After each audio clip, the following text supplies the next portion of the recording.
येन केन प्रकारेण साम दाम दंड भेद, कोई ना कोई युक्ति लगाकर मैं तुम्हारे उस बालक का वध कर ही दूंगा। पर उस क्षण का साक्षी बनने के लिए अब तुम दोनों को जीवित नहीं छोड़ूंगा मैं।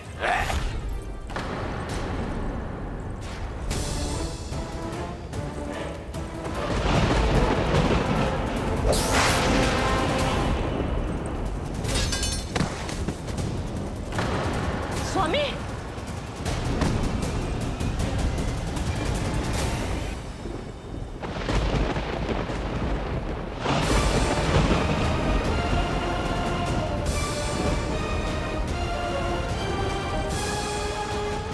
तेरा काल तेरी प्रिय बहन के गर्भ से उसकी 8वीं संतान बनकर जन्म लेगा और तेरा विनाश करेगा, विनाश करेगा, विनाश करेगा।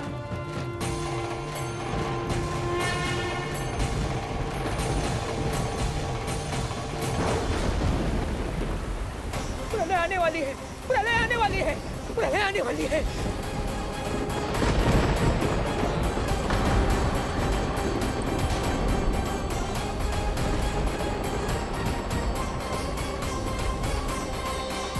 यदि कंस को रोकना, अपने माता पिता की रक्षा करना और चपलासुर के ब्रह्म को मिटाना ही इस लीला के उद्देश्य थे, तो ये सभी उद्देश्य पूरे हो चुके हैं प्रभु। अब तो ये प्रलय रुकनी ही चाहिए। ये केवल सखा की लीला ही नहीं है देवी पार्वती, उनकी माया का उदाहरण भी है। मार्कंडेय ऋषि को दिए गए वरदान को पूरा करने के लिए ही ये सब हो रहा है। कौन सा वरदान प्रभु? प्रभु की माया को साक्षात अपनी आंखों से देख पाने का वरदान।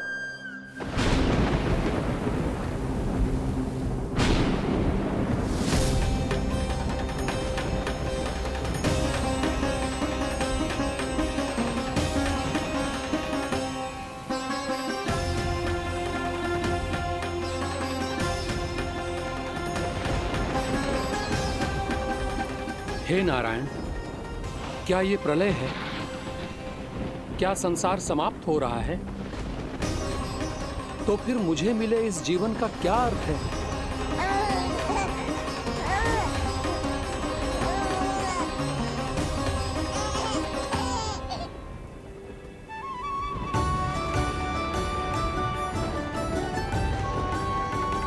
ये बालक यहां कहां से आया?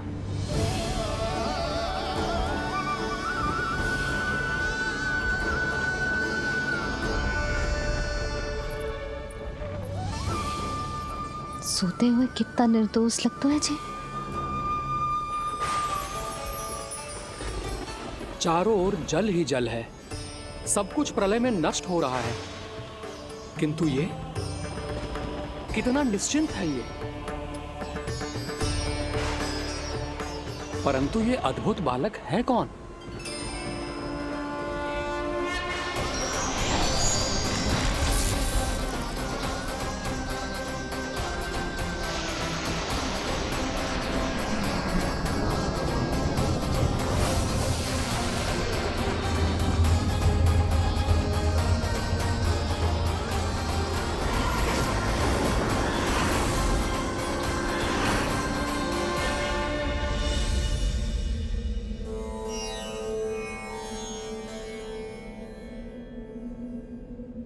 जिन घने काले बादलों ने आकाश को घेरा हुआ था, कहां गए वो?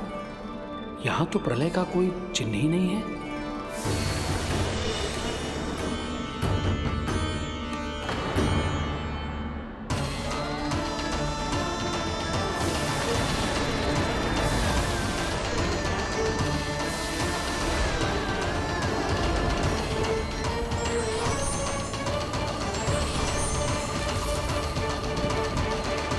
ये आप ही की माया थी ना प्रभु? मुझे इसका साक्षी बनाने के लिए आपका बहुत बहुत धन्यवाद। परंतु इसका अर्थ क्या है प्रभु?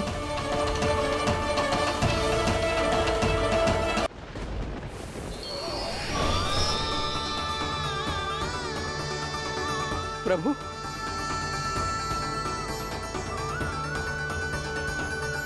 इसका अर्थ ये है कि ये मानव संसार वट वृक्ष पर स्थित है और मानवों का जीवन काल वट वृक्ष के पत्ते पर विश्राम करती एक जल की बूंद के समान होता है। वो बूंद जो किसी भी क्षण नीचे गिर सकती है।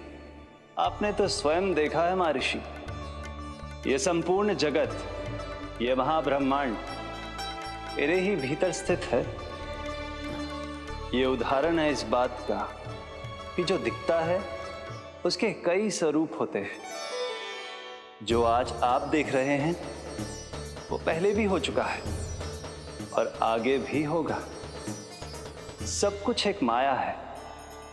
प्रलय का होना, जीवन का होना, दुख सुख सब एक भ्रम है। ठीक उसी प्रकार जिस प्रकार एक जलाशय में दिखने वाला प्रतिबिंब आपकी वास्तविकता नहीं बल्कि एक भ्रम होता है। इसलिए मनुष्य को सदैव ध्यान रखना चाहिए कि जीवन में कोई भी संकट क्यों ना आए, वो इस प्रलय की तरह केवल एक भ्रम ही होता है। ऐसे समय में जो संकट के सामने झुक जाते हैं या अधर्म का साथ देते हैं, वो स्वयं को उस भ्रम रूपी प्रलय में डुबोकर नष्ट कर लेते हैं।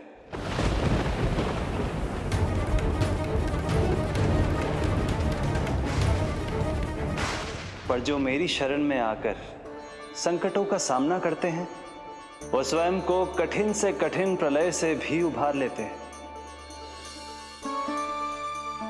किंतु प्रभु, सभी व्यक्तियों में संकटों का सामना करने का साहस नहीं होता। कृपा करके आप कुछ ऐसा कीजिए जिससे आपके भक्तों को इतना बल मिले कि वो कठिन से कठिन परिस्थितियों का सामना भी सहर्ष कर सकें। मैं वरदान देता हूं महर्षि, पीपल के पत्ते पर बाल कृष्ण की इस छवि का स्मरण मेरे जो भी भक्त करेंगे उनके साथ मेरा आशीर्वाद सदैव बना रहना। वो चाहे कितनी भी कठिन परिस्थिति में क्यों ना फंसे, बाल कृष्ण की ये छवि उन्हें उससे उभर पाने में सामर्थ्य प्रदान करेंगे।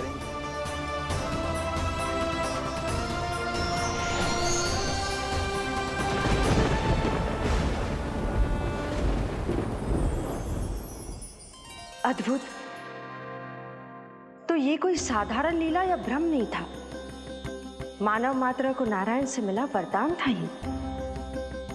पर अब क्या होगा प्रभु? कैसे रुकेगी ये प्रलय?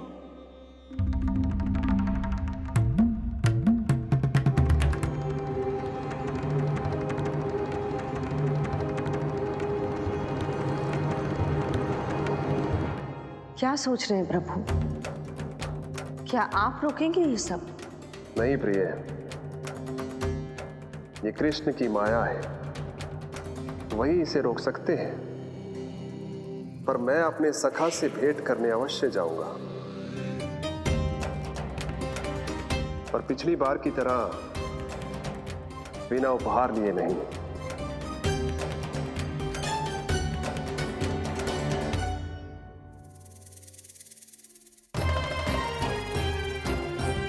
उपहार?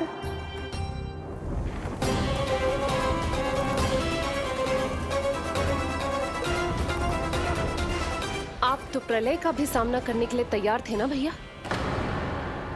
अभी तो प्रलय भी नहीं आई और आपकी ये दशा हो गई। महाराज,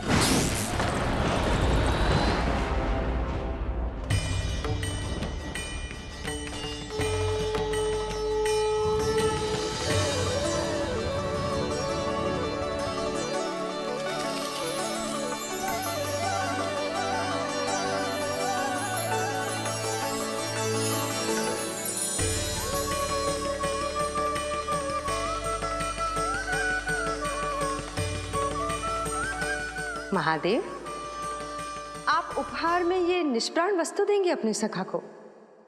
सही पहचाना देवी, पर उपहार देने से पहले इसे आकार दूंगा मैं, क्योंकि प्राण तो इसमें बाल कृष्ण ही भरेंगे।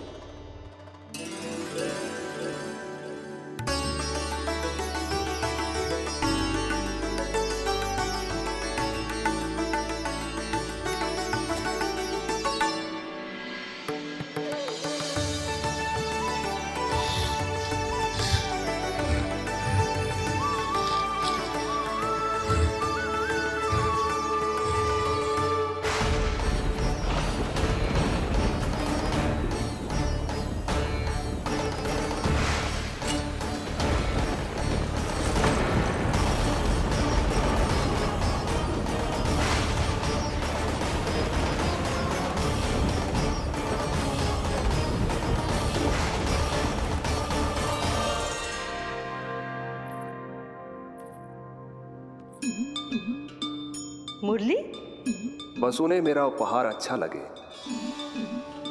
यदि यशोदा मैया ने आपको अपने सखा से मिलने से फिर से रोक दिया तो? इस बार चुपचाप छिपकर उनकी दृष्टि से बचकर जाऊंगा देवी पार्वती। उन्हें पता ही नहीं चलने दूंगा। संभालिएगा प्रभु, यदि यशोदा मैया ने आपको पकड़ लिया तो लेने के देने पड़ जाएंगे महादेव।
ये रहे चावल, जानकी को कही थी मैंने भीतर रख दे, छोड़कर चली गई बाहर, कुछ याद ही ना रहते ऐसे।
कान्हा,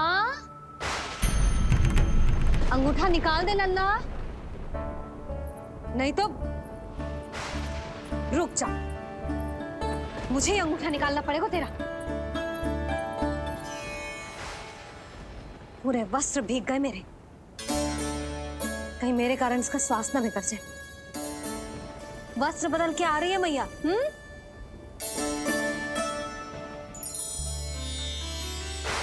आ रही हूँ।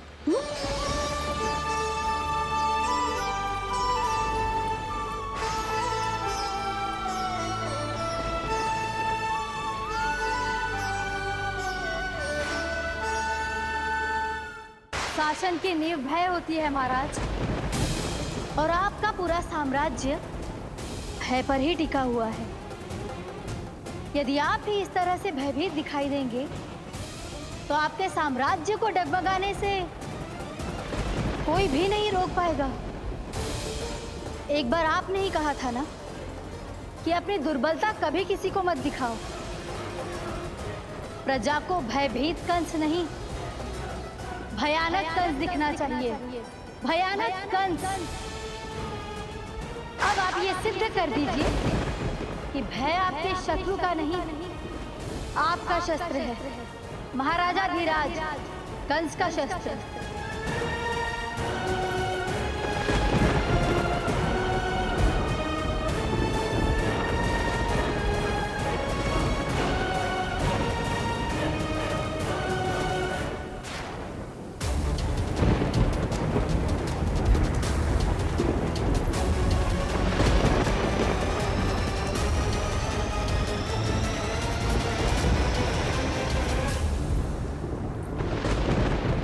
उससे क्या भयभीत होना, जो स्वयं भयभीत हो। उससे क्या भयभीत होना, जो स्वयं भयभीत हो। सखा, इस माया को विराम देने का समय आ गया है।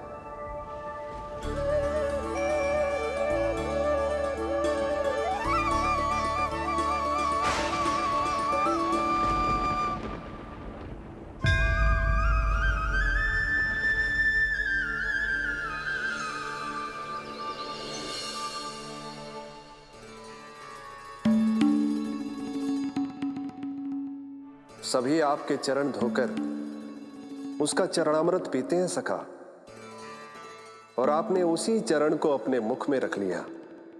यही तो सखा, मैं इस तथ्य से चकित था, इसलिए सोचा एक बार अपने चरणामृत का स्वाद स्वयं भी चख ही लिया जाए। अब जो उपहार लाए हैं वो शीघ्र ही दे दीजिए। कहीं मैया ने आपको देख लिया तो आपको तो अनुभव है वो क्या क्या करने में सक्षम है। आपसे कुछ भी छुपाया नहीं जा सकता सखा।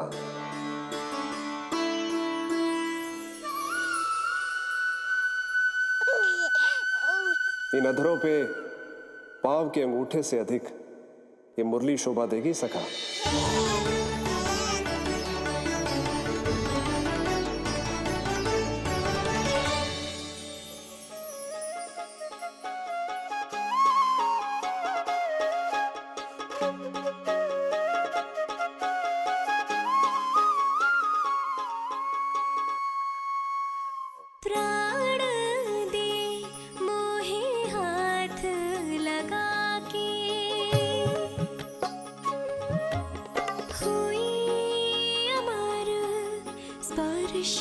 जो पाके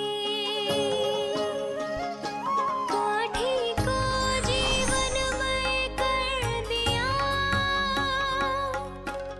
मधुर हो गई सारी।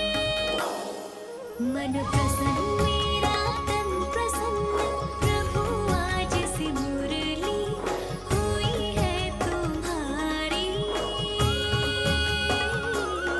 मन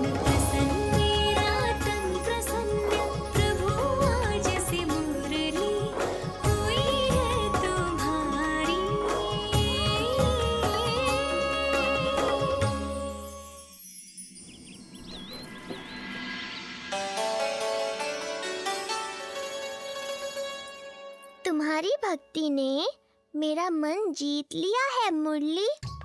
शीघ्र ही सारा संसार तुम्हें मेरे नाम से और मुझे तुम्हारे साथ से पहचानेगा।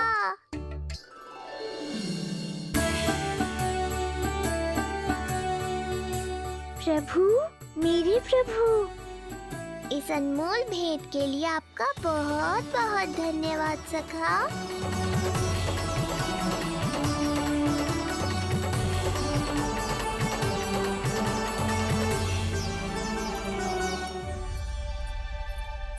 सखा, मैया।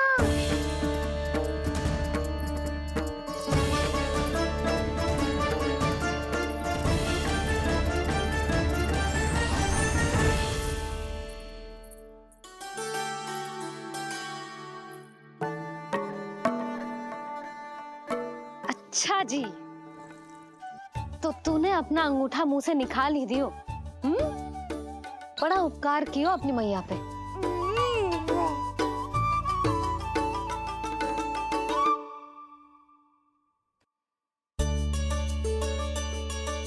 प्रभु, मैया, ऐसा मत करो। मेरी मुरली वापस दे दो मुझे। जे कहाँ से आई? मेरे सखा ने उपहार में दी है।